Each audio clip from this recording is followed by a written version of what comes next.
people like me. You need people like me so you can point your f***ing fingers and say, that's the bad guy. That's the bad guy. That's the bad guy. That's the bad guy. That's the bad guy.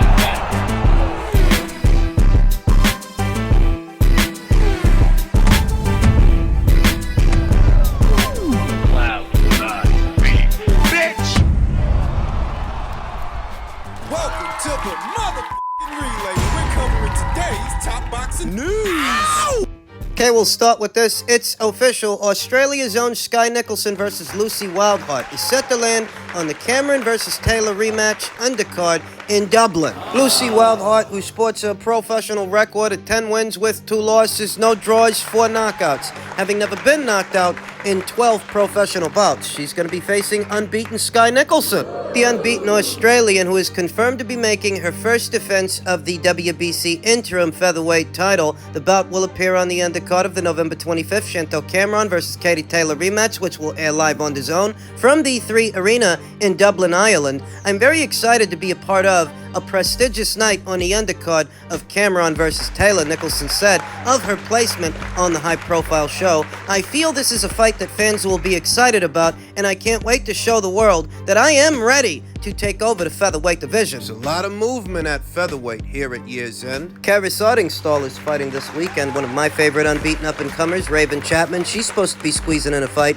before this year is out. Germany's own Nina Menke. She'll be in action later on this month. And of course, the woman to beat at these weights, Amanda Serrania, will be taking on Danila Ramos very soon in defense of her undisputed crown. There is a lot happening at 126 pounds featherweight, which is fast becoming my favorite weight class. And Sky Nicolson, as mentioned, she's going to be taking on Sweden's Lucy Wildheart, who's entering into this fight right off a loss to former unified junior lightweight champion Mikaela Mayer. In what was their April 15th lightweight clash, Lucy was a last-minute replacement for Christina Lenardatu, who could not achieve approval with the BBBOC to fight. Lucy's moving down in weight for this fight. Lucy, who hovers anywhere in between featherweight, 126 pounds, and lightweight, 135. Her last fight was a lightweight contest, the one with Mikaela. She's moving down for this one, and it's going to be interesting to see. This is a good acid test for Sky Nicolson, the who did it better conversation.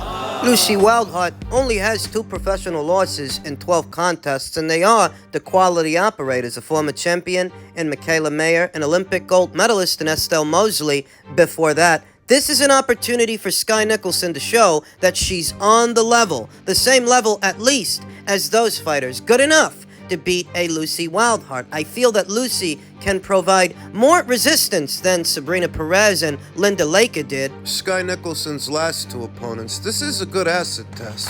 What's interesting is that in 12 professional bouts, while Lucy Wildheart has lost to Mikaela Mayer and Estelle Mosley, and they're both good fighters that had good amateur careers, you will also notice that they're both lightweights. They're both fights that took place at 135 pounds. This fight is taking place at 126. That's saying that naturally bigger women than Sky Nicolson are the only women that have beaten Lucy Wildheart so far. So if Lucy decides to get froggy with Sky Nicolson, will Sky be able to keep her off and keep her out? Sky really isn't the biggest puncher. She hasn't been so far. And she's still transitioning from an amateur style to a pro style, to stepping into that jab and bringing punches over, ripping combinations. She's still working on that. And she looked good in her last fight with Sabrina Perez, but Sabrina is a shorter, stumpier, more stationary fighter and slower than Lucy Wildheart. Lucy has those experiences with Mikaela and Estelle to draw from. So this is a good acid test, good litmus test for Sky Nicolson. This definitely is a step-up fight. A step up from Linda Laker, a step up from Sabrina Perez. She wins a fight and stays WBC interim champion. You wonder if at the WBC's annual convention later on this year, they're going to order a fight between her and Amanda Serrano. Amanda Serrano, who is adamant she wants to fight for 12 3-minute rounds moving forwards, and we know the World Boxing Council's aversion to that, saying in so many words that they would never sanction a women's boxing match for for 12 3-minute rounds. That looks like it's going to be a problem. Sky Nicholson has already spent a lot of time calling out Amanda. If a fight between them is ordered, is that going to be a sticking point? She's got to get past Lucy first, and let's see if she does on the undercard of Taylor versus Cameron 2. We'll talk more about the fight as the fight date approaches.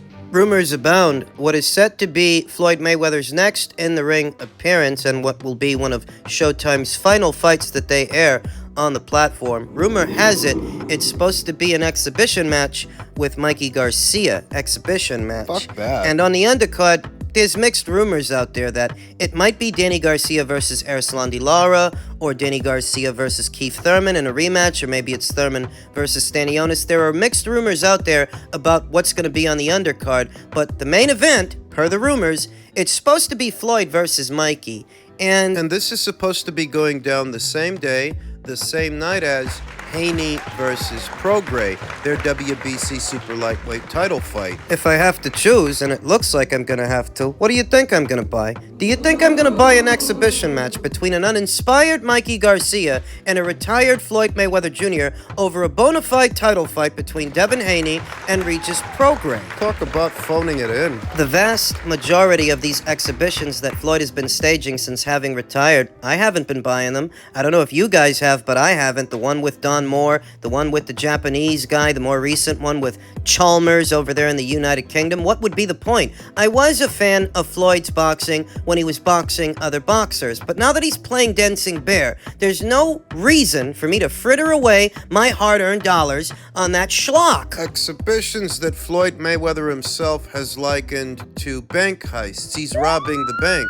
I've heard him say that. And if he's robbing anyone dumb enough to pay to be there, anyone dumb enough to purchase these exhibitions. If he's robbing anyone, he's robbing them. He's robbing the customers. So why would I waste my hard-earned dollars on that?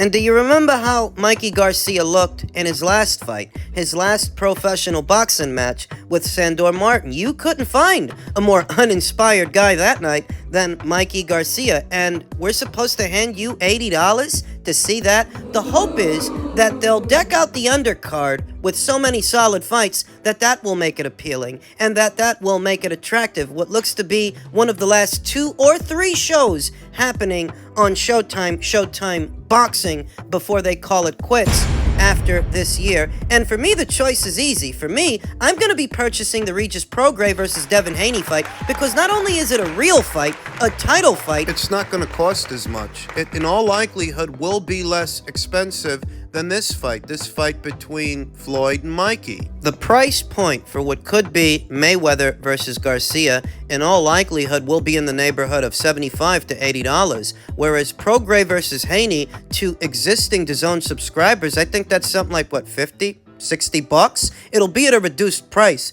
is essentially what I'm saying. And for me and my money, it's a real fight. It's not a cash grab. I think too many people like to live in the past when it comes to Floyd Mayweather, what he used to do versus what he's actually doing here today, and the frivolity of it all. You're telling me that you're staging this many pointless exhibition matches because of how much fun you're having? Because you think it's fun? You keep a busier work schedule with these exhibitions than some active fighters do. You may as well be an active fighter. You didn't retire. You could legitimately say that Floyd has had more exhibition matches, more exhibitions in the last 3 years than Errol Spence Jr. and Keith Thurman and Danny Garcia have had real fights. That he keeps a busier schedule than they do, but they're supposed to be the active fighters. He's supposed to be the retiree. A last-ditch effort to generate some money for Al Heyman's PBC. That's what this is. But I'm not buying. I will be purchasing the Haney versus Prograis pay-per-view. That's what I'm going to do with my money.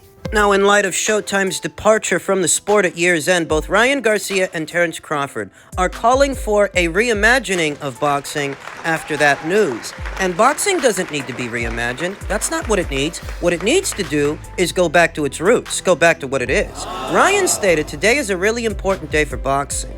HBO and Showtime defined our sport for a generation, and now they are both out. All of us boxers need to make this our collective fight. We've got to be thinking about marketing, new audiences, investors, global, all of it. Boxing is still the greatest sport in the world. We just have to reimagine it. I couldn't agree more, Ryan Garcia said, Terrence Crawford. The system we have isn't going to fix this. We gotta think different. Look at every other sport, it's building empires by doing it right. Us fighters need to come together. We can fight in the ring, but work together for our sport and our families. 100%, let's do something, Ryan responded.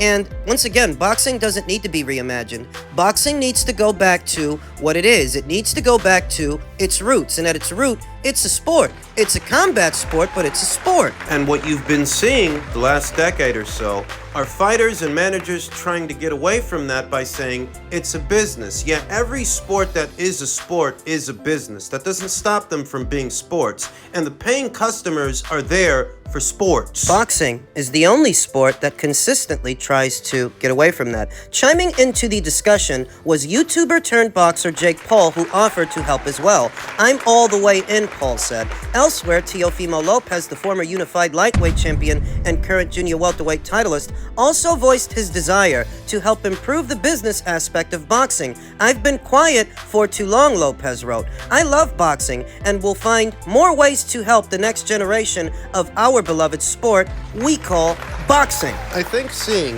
what was once a giant in the industry leave the sport has a lot of the fighters, the managers, and the promoters rattled. That if this keeps up, and boxing as a sport doesn't seem profitable to broadcasters, the well is going to dry up and they're going to stop showing it and boxing will cease to exist. I think they're worried. If you want to fix this, boxing doesn't actually need to be reimagined. Boxing needs to go back to its roots. It needs to go back to the beginning and go back to being what it is. And what it is a sport. That's what people pay to see. And when the sport behaves less and less like a sport, people stop being interested because that's what they're there for. You can't keep telling people boxing is a business to justify what are bad business practices. You're literally ignoring your consumer base. If you want to know why Showtime ended up leaving boxing, it's because the matchmaking was too soft, people weren't interested, any halfway decent fight you overcharged for it. It ended up behind a paywall, which led to less people seeing a fight, less and less people talking about a fight and talking about fights overall, because they're becoming inaccessible. That's it. Greedy fighters, greedy managers, greedy promoters. Greed is definitely a factor. Fighters wanting dollar amounts that fiscally don't make sense given the market value of a show. You don't dictate the market value of a show. The market dictates the value, what the show is worth, what it's likely to generate, and how much money a promoter should stake on doing a show. So, if we're going to talk about how to fix boxing, to bring it back to the forefront of the sporting world here in America, in a sentence, the fighters have to fight, and the fighters need to fight more often. What happened at Showtime was they applied the Mayweather versus Pacquiao formula, the 5-year wait formula, to every single fight involving two halfway decent fighters. And you can't do that because this guy ain't Manny and this guy ain't Floyd. But that's what they were doing, marinating fights that didn't need to be marinated and wasting time with filler fights that no one was interested in. All the while, that led to declining viewership. And when the views start to go down, the broadcasters, the higher-ups, they notice it because it's their platform you're using. They get to telling themselves, if this content isn't drawing eyes to our platform, then what the hell are we spending money on it for? Cut it! That's what happened at Showtime. That's the short version, the condensed version. You want to prevent that from happening? Well, then fighters need to fight. They need to fight often, with the understanding that not everyone is going to go on to be Floyd Mayweather Jr. Hell, not everyone is going to go on to be a box office star, a pay-per-view, because pay-per-view from the beginning, pay-per-view wasn't for everybody. They need to understand that. Boxing doesn't need to be reimagined. It needs to be reset. And it was boxing insider Rick Glacia, who, like myself, foretold Showtime Boxing's demise for years. It was Rick that said, boxing needs a complete reset. And if you don't see that, you're part of the problem. If networks and streaming services can't make money offering boxing programming, they'll stop doing boxing. It's that simple. There's definitely a problem. Recognize that. The boxing business in sport needs to be stabilized and upgraded quickly and swiftly. It's a must happen scenario. So how do you do it? The fighters need to fight more often, more than just once or twice a year. They need to fight more often, they do, to raise their profile and awareness of their fights, to thereby raise their marquee value. But not only do they need to fight more often, they need to be more flexible when it comes to the money. The fighters and their managers, they want an arm and a leg every time they get out there, you understand. None of them want to go backwards on the money, but the commercial value of a show is not the same across the board. Every fight ain't worth what every other fight is worth. Flexibility and sacrifice is required. More sacrifice, because Rick is right. The money to do boxing, it comes from the broadcasters. And if the broadcasters don't want to do boxing no more because they're not turning over a profit, nobody does. Contract minimums need to be lowered, and the fighters and their managers, they're gonna like the sound of that. Least of all, that minimums need to come down. They do. You've got guys whose contract minimums are so high you can only afford to get them out there once or twice a year. But the fighters, they do need to fight more often, because the more they fight, the more people talk about them, the more their marquee value goes up. So what's the middle ground? The contract minimums need to be lowered so you can afford to put more fights on. So the fighters can fight more often. When I was a kid, the fighters used to fight a hell of a lot more than they do now. And coincidentally, those fighters were more well-known in more American households than today's fighters that average 1 fight a year to 2 fights a year. And I'm not advocating that the fighters fight for peanuts on a dollar, male fighters or female fighters. No, I'm just telling you every show ain't worth the same money. So some of those shows that are just intended to keep you busy, get you out there 3 times a year, be a little bit more flexible when it comes to the money. The fighters need to fight more often, and the quality of the fights need to improve. You're gonna have stay busy fights and keep busy fights, but guys do need to be matched tough every so often. And no, not every fight with every guy that's got a pulse belongs behind a paywall, belongs on pay-per-view. The market dictates the value of a show, not the fighter's demands or his managers. The market dictates the value of a show, and not everything belongs on pay-per-view just because you think it does. Because you're looking for a certain amount of money. Some of these shows, some of these fights, they can't all be pay-per-views. They can't all be behind a paywall, because when they're behind that paywall, less and less people see them. Some of them have to be used to bolster the numbers on these platforms, to bring in good viewership with quality programming, quality content. To maintain a healthy relationship, a good relationship between the broadcasters and the promoters, so they keep giving those promoters money to do shows annually. Throughout the calendar year, if you want to help fix boxing and prevent it from dying out, the fighters need to fight more often, and the matchmaking needs to be more ambitious. And the fights themselves, they need to be more accessible to more people. The more people that are watching your fight, the more people talk about your fight, your marquee value goes up, your popularity, sponsorships, endorsements, what have you. Fighters gotta fight. That'll fix it.